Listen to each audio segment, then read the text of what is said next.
What's going on, boys and girls? This is Spit Logic, and today I'm going to go over episodes 1 through 3 of Samurai Jack Season 5.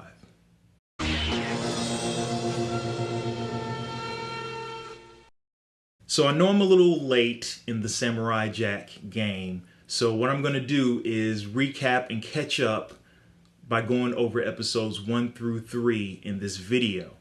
We're just going to go over a quick, brief synopsis, some of my thoughts on the episodes, how I feel about them, and hopefully from this point on, I'll be able to dedicate a full-blown time to each individual episode. So episode 1 opens up with a group of people in trouble, a mother, a daughter, and a baby in trouble.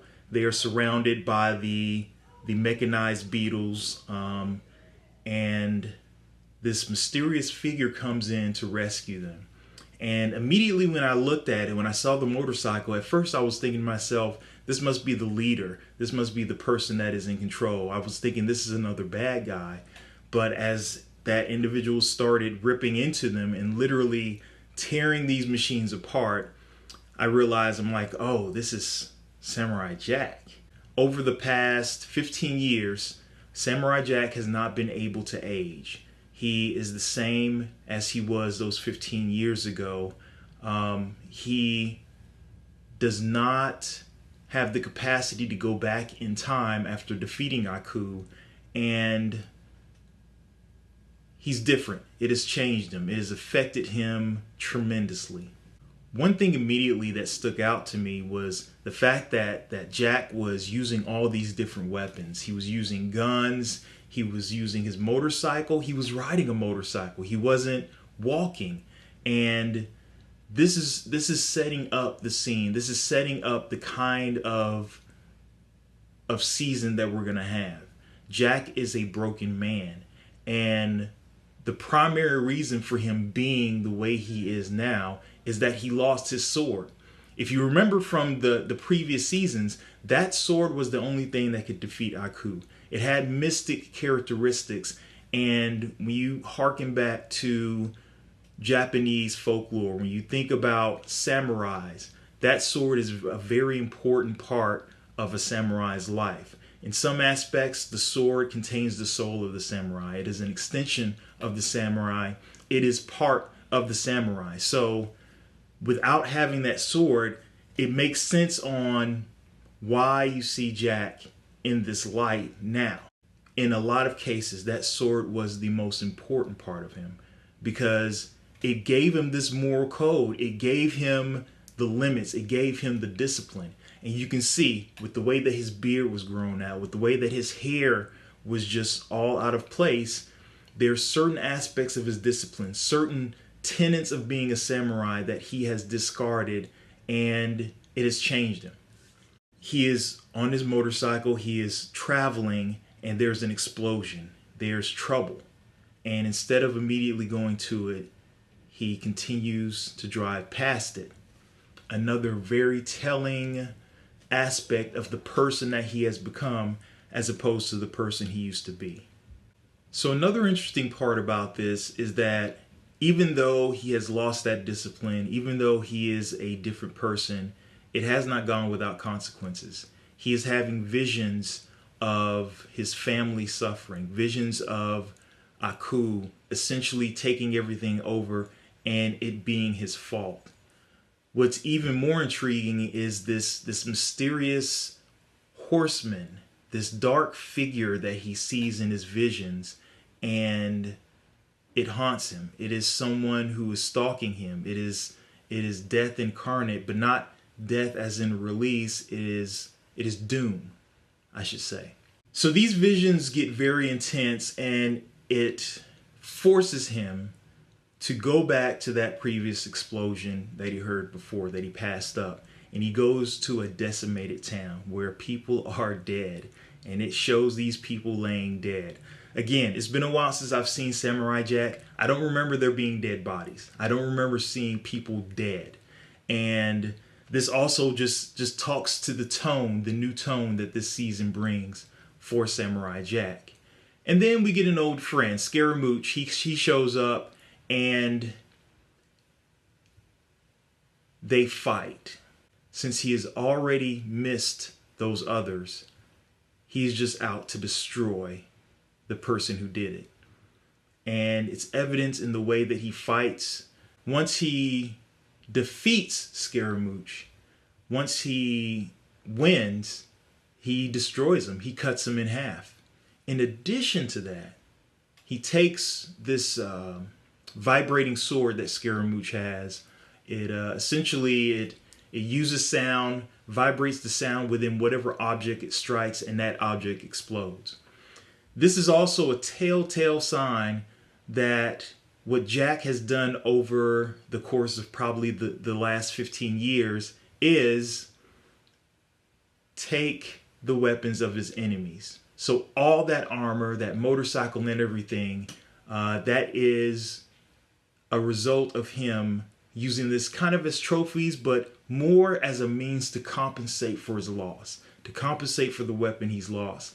And it also says no matter how many weapons you have, you cannot replace that which is most part of you. So there's one more thing to talk about. The birth of the 7 daughters of Aku. And then there's a scene of this one who's called Ashi. And right away I'm thinking to myself, okay, she's going to end up being like his sidekick or his partner. She's going to turn to the good side at one point.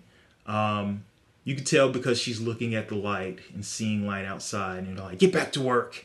And these assassins, these girls, I would say, are being put through hell in their training. They are trained to be heartless. They are trained to be efficient, and they are trained realistically. They are trained to be tough. Once their training is complete, they are released, and their only mission is to destroy Samurai Jack. So episode 2, it carries on the story of Samurai Jack, but strangely enough, it opens up with a parallel of a white wolf and Samurai Jack. They're both continuing on their way and continuing with their journeys. They choose the path that they are going to walk on, and that path leads them into an ambush. The entire time that Jack is fighting, and again, this is another telltale sign, he's being stripped of his armor, he's being stripped of his weapons, he's being stripped of his clothing. He is being broken down by this onslaught from these assassins, and he's not faring well at all. There comes a point where they go into a temple, they each go into a mysterious place, and he's confronted by all of them at one point, and it's very powerful to see just how well prepared they were for him and how unprepared he was for them. All he can do is retreat. There is one final scene in this episode where Jack is running away from the assassins, and one kind of cuts him off in the hallway. He's forced to confront this individual, and at some point he disarms her. She pulls out a dagger, she stabs him, and at the same time he slices at the assassin, cutting the assassin's neck and killing her. This and again, I don't remember, it's been a while since I've watched Samurai Jack, but I don't remember him killing people. I remember everything that he cut in half and chopped up had circuits and machinery coming out of it, so it was okay. But this was a girl, and I'm assuming a teenage girl, that he just killed. And you could tell by the look of horror in his face that he killed someone he didn't mean to kill. He killed a human being, a living being. And again, that sword that he grabbed earlier, the vibrating one, he grabs that and uses that to escape. Meanwhile, we go into a scene with Aku during this episode, and it's very odd because I can't tell if this is Aku in the past or if this is Aku in the present / future, where he has these people coming to him, bowing to him, giving gratitude. His life does not have any meaning. Again, we get the theme of purpose, just like in the first episode. What is your purpose? What is the reason you are here? Why are you doing what you're doing? And Aku does not seem to be happy. He does not seem to be fulfilled in what he's done. I assume that this is Aku in the future / present, and he has done everything he's wanted to do. He has conquered everyone, and centuries has gone by, and now he has gone into hiding, and no one has seen of him, for who knows how long. Then there's this strange scene where he's talking to himself, and he talks about the name that we're not supposed to speak of, Jack. How Jack, I guess, who is a shell of a man, has hurt Aku as well, because it was that conflict that kept him alive. Maybe Samurai Jack is his purpose. Perhaps for Samurai Jack, Aku is his purpose.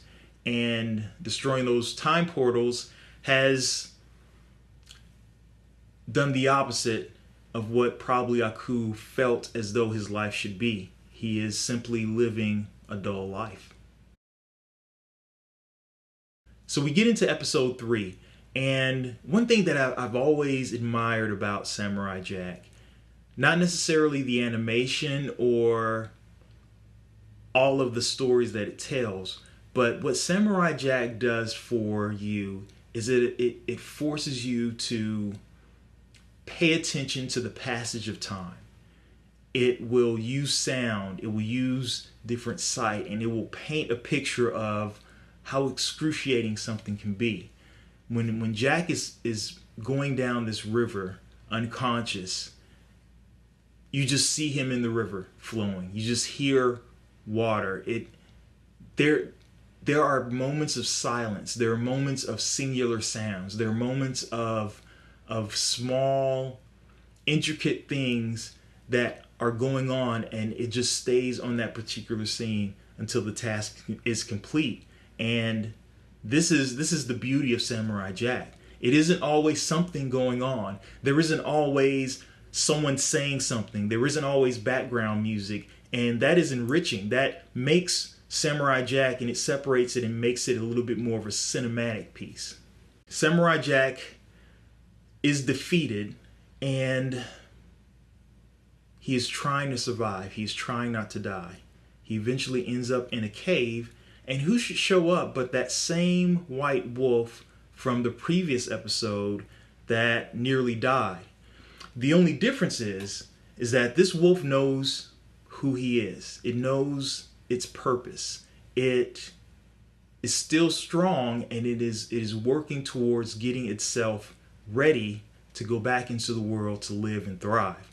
Whereas Jack is still contemplating giving up. He's still on the brink of not being who he is. And it is through his suffering, it is through his healing, that not only his wound is healing, but his self is healing. He is healing within himself. He is stripped of everything. He has no weapons. He doesn't have any fancy armor. It is just him in a cold cave with a wolf that has been there to, strangely enough, bring him food and keep him warm and heal him, help heal him too. During some point in the episode, Samurai Jack has a flashback of when he was a child, and it is his father and his mother in a carriage, and that carriage is being ambushed by robbers. They're surrounded. The father goes out and he kills all of those who would do him harm. He gives them a warning, and when they don't leave, he destroys them. And this is what I believe Jack was missing. What is your purpose? What are you supposed to do? What is your mission? What is your fate? And when you deviate from that, we make a lot of excuses to deviate from it, but there should be no excuse. No thing or no person should get in your way. And if those who would get in your way would hinder your purpose, then you have to eliminate them. And that is exactly what happens. This was a really good fight scene. He comes back and he lures them into an area. It's snowing, but he still has no clothes. And he just starts killing them. He starts killing all of them. I was a little shocked that he came back so fiercely, but at the same time, I was very happy. I'm like, okay, so this is the Jack that we are going to see. He's slowly and surely becoming that samurai that he is supposed to be. At the very end, of course, he and Ashi fall down. He knocks Ashi off, and the branch that they're standing on, it breaks, and they both fall. So again, when I first saw that first episode, I was thinking, okay, they're gonna be buddies. She's gonna be like his sidekick or something. Anyway, those are my thoughts for episodes 1 through 3. I think it's a really, really good series. I think this is gonna be a great season, and I expect some very exciting fight scenes and some very in-depth storytelling. So that's all I've got. Let me know what you think. Till next time, I guess I'll talk to you later. Peace.